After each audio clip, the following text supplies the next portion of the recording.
অবশ্যই নজর রাখতে হচ্ছে 21-এর সমাবেশের দিকেই, কারণ লোকসভায় বিপুল জয় এবার তৃণমূলের। আর সেই আবহে আজ 21শে জুলাই, অবশ্যই আজকের 21শে জুলাই, বছরের 21শে জুলাই অনেকটা স্পেশাল তৃণমূলের কাছে।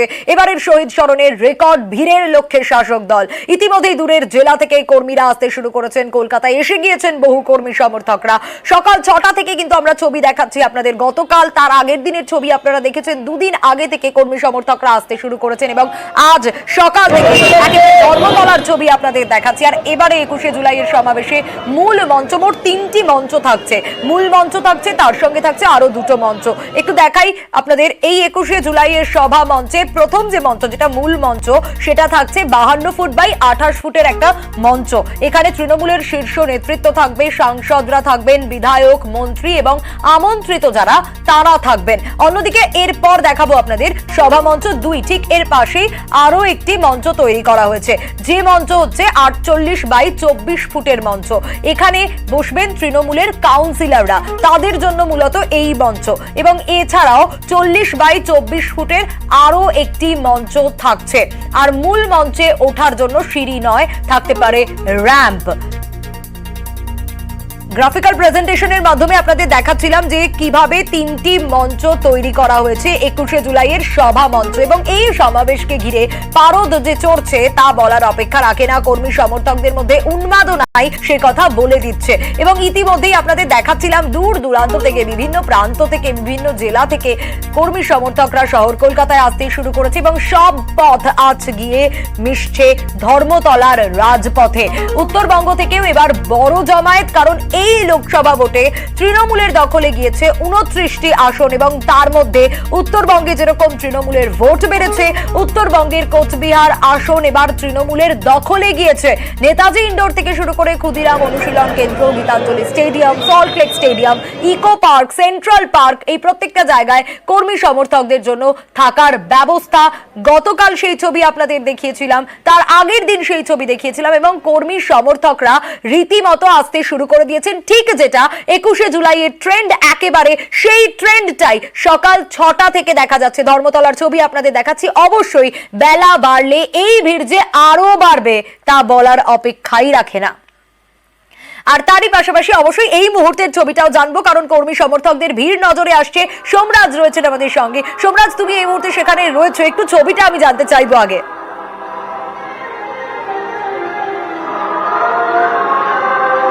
দেখো, অবশ্যই বিভিন্ন জেলা থেকে তৃণমূল কংগ্রেসের কর্মী সমর্থকরা আসতে শুরু করেছেন। আমি আমার চিত্র সাংবাদিক জ্যোতির্ময় বসিকে বলবো সেই ছবিটি দেখাতে, যে ইতিমধ্যেই ভিক্টোরিয়া হাউসের সামনে আসতে শুরু করেছেন তৃণমূল কংগ্রেসের কর্মী সমর্থকরা।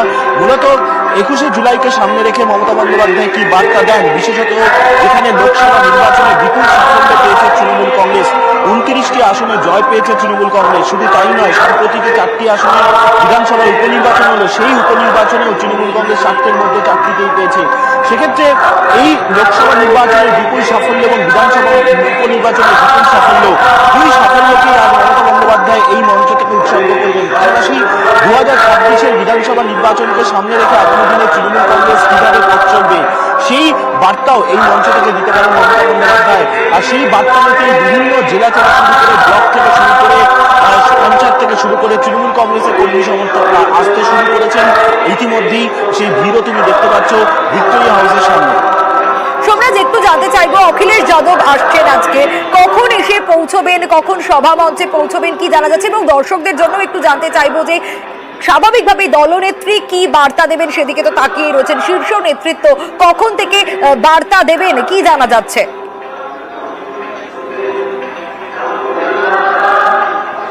দেখো, এই মুহূর্তে যে আপডেট পাওয়া যাচ্ছে, অখিলেশ যাদব মমতা বন্দ্যোপাধ্যায়ের যে বৈঠক, সেই বৈঠক মমতা বন্দ্যোপাধ্যায়ের কালীঘাটের বাড়িতেই হতে চলেছে। সকালবেলা 11টা নাগাদ তিনি এসে পৌঁছাবেন এবং এসে পৌঁছেই তিনি সরাসরি কালীঘাট চলে যাবেন। কালীঘাটেই মমতা বন্দ্যোপাধ্যায়ের সঙ্গে অখিলেশ যাদবের বৈঠকের সম্ভাবনা রয়েছে। যেটা প্রথমে যেটা দেখা যাচ্ছিল, যে সূত্র মারফত জানা যাচ্ছিল যে অখিলেশ যাদব মমতা বন্দ্যোপাধ্যায় বৈঠক 21শে জুলাই সভার পর হবে, কিন্তু যেটা সূত্র মারফত জানা যাচ্ছে যে অখিলেশ যাদব তিনি কলকাতা বিমানবন্দর নেমে সরাসরি মমতা বন্দ্যোপাধ্যায়ের কালীঘাটের বাড়িতে যাবেন এবং সেখানে তৃণমূল কংগ্রেসের সর্বভারতীয় সাধারণ সম্পাদক অভিষেক বন্দ্যোপাধ্যায়েরও উপস্থিত থাকার কথা। অবশ্যই জাতীয় রাজনীতির প্রেক্ষাপটে অখিলেশ যাদবের সঙ্গে মমতা বন্দ্যোপাধ্যায়ের এই বৈঠক নিঃসন্দেহে গুরুত্বপূর্ণ হতে চলেছে, বিষয়ত যেখানে আগামীকাল থেকে পার্লামেন্টে বাজেট সেশন শুরু হবে। সেই জায়গা থেকে দেখতে গেলে মমতা বন্দ্যোপাধ্যায় এবং অখিলেশ যাদব বৈঠক যথেষ্টই গুরুত্বপূর্ণ বলেই মনে করছে রাজনৈতিক মহল। সেক্ষেত্রে সোমরাজ আরেকবার তোমার কাছ থেকে একটু জানতে চাইবো দর্শকদের জন্য নিরাপত্তার দিকটা, কারণ আপনার দেখাচ্ছিলে তুমি গতকাল থেকেই যে নিরাপত্তার চাদরে মোড়া রয়েছে পুরো জায়গাটা, সভা মঞ্চের আশেপাশেও। একটু তোমার কাছ থেকে নিরাপত্তার ছবিটাও জানতে চাইবো।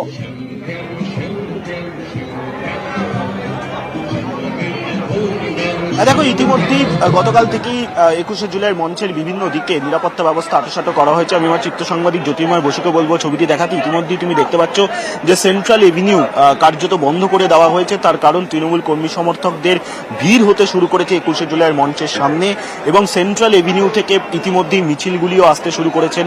একদিকে পার্ক স্ট্রিটের দিক থেকেও মিছিল আসতে শুরু করেছে, সেন্ট্রাল এভিনিউর দিক থেকেও মিছিল আসতে শুরু করেছে। তাই নিরাপত্তার খাতিরে ইতিমধ্যেই সেন্ট্রাল এভিনিউ এবং পার্ক স্ট্রিট সংলগ্ন রাস্তা ইতিমধ্যেই বন্ধ করে দেওয়া হয়েছে।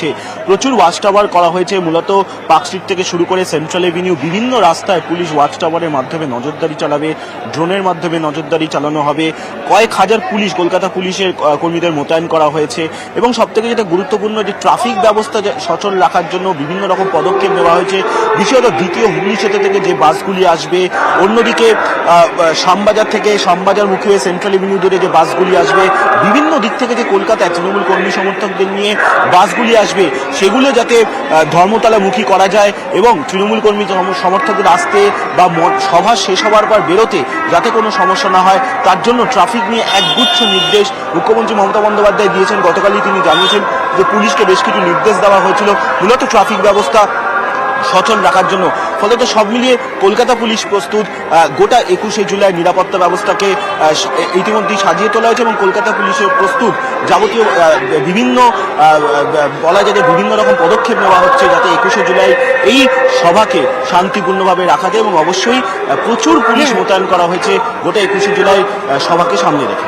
একেবারে সোমরাজ, দিনভর নজর থাকবে, এবং যেমনটা সোমরাজ বলছিল এবং আমরাও বলছিলাম আপনাদেরকে যে বিভিন্ন প্রান্ত থেকে কিন্তু কর্মী সমর্থকরা আসতে শুরু করেছেন। সুন্দরবনের ছবিটা একটু দেখাবো। শুধু যে ট্রেন বাস গাড়িতে কর্মী সমর্থকরা আসছেন তা নয়, একেবারে নৌকো করে কর্মী সমর্থকরা আসছেন, সেই ছবিটা আপনারা দেখুন। একেবারে 21-এর সভা মঞ্চে যাওয়ার জন্য, 21-এর সমাবেশে যাওয়ার জন্য কর্মী সমর্থকরা আসছেন নৌকো করে। হিঙ্গলগঞ্জের ছবি আপনাদের দেখাচ্ছি। কালিন্দী নদী পেরিয়ে কলকাতার উদ্দেশ্যে রওনা কর্মী সমর্থকদের। একেবারে নৌকো করে পেরোলেন কালিন্দী নদী, আর তারপর শহর কলকাতার উদ্দেশ্যে রওনা। অনুপম রয়েছেন আমাদের সঙ্গে, অনুপমের কাছ থেকে জানবো। অনুপম, বারবার মমতা বন্দ্যোপাধ্যায় বা শীর্ষ নেতৃত্ব তারা বলেন যে 21শে জুলাই তৃণমূলের আবেগে কর্মী সমর্থকরা আসেন। এই ছবিটাও বোধহয় সেটাই জানান দিচ্ছে যে একেবারে নৌকো করে কালিন্দী নদী পেরিয়ে তারপর কর্মী সমর্থকরা আসছেন। হ্যাঁ দেখো, এই যে 19শে জুলাই, এই 21শে জুলাই যে আবেগ, তৃণমূলের যে আবেগ, সেই আবেগটা একদম স্পষ্ট ধরা পড়ছে। তার কারণ একদম উত্তর 24 পরগনার যে প্রত্যন্ত সুন্দরবন এলাকা, সেখানকার কাঞ্চননগর, কালীতলা, সাহেবতলী পঞ্চায়েত এরিয়ার মানুষ, তারা কিন্তু একদম রাত থাকতে তারা নৌকায় করে কালিন্দী নদীতে তারা যাওয়া আসা শুরু করেছে, এবং সেই কালিন্দী নদীতে এসে লেবুখালী নদী ঘাট পার হয়ে সেখান থেকে বাসে করে তারা একদম কলকাতায় একদম শহীদ মঞ্চে, সেখানেই তারা মুখ্যমন্ত্রীর বক্তব্য শুনতে যাবেন। মুখ্যমন্ত্রী কি বার্তা দেন, সারা বছর কিভাবে দলটা চলবে, কিভাবে কোন নীতি আদর্শের উপরে দাঁড়িয়ে দল চলবে, তার যে বার্তা, সেই বার্তাটা শুনতেই কিন্তু এখান থেকে দলে দলে কর্মী সমর্থকরা কিন্তু ভোরবেলা থেকে কিন্তু সুন্দরবন থেকে রওনা দিয়েছে, এবং এখনো পর্যন্ত কিন্তু প্রচুর মানুষ কিন্তু তারা নদী পার হয়ে তারা কলকাতার উদ্দেশ্যে রওনা দিয়েছে, এবং এখনো কিন্তু প্রচুর মানুষ তারা কিন্তু নৌকায় করে নদীতে আসছে। তারাও কিন্তু নদীর পথে কিন্তু নৌকায় করে নৌকা থেকে নেবে তারা কিন্তু গাড়ি পথে, সড়ক পথে তারা কলকাতার উদ্দেশ্যে যাবে, এমনটাই কিন্তু জানা যাচ্ছে। তবে এই যে আবেগ, এই আবেগের মধ্যে কিন্তু আরো একটা স্পষ্ট জিনিস ধরা পড়ছে যে শুধু যে তৃণমূল কর্মী না, সে তৃণমূল কর্মীর সঙ্গে কিন্তু সাধারণ সুন্দরবন প্রত্যন্ত এলাকার সাধারণ মানুষও কিন্তু আজকে মুখ্যমন্ত্রীর যে বার্তা, সেই বার্তা কিন্তু শুনতে কিন্তু এলাকার মানুষ কিন্তু তারা কিন্তু শহীদ মঞ্চের দিকে কিন্তু রওনা দিয়েছে। বেশ অনুপম।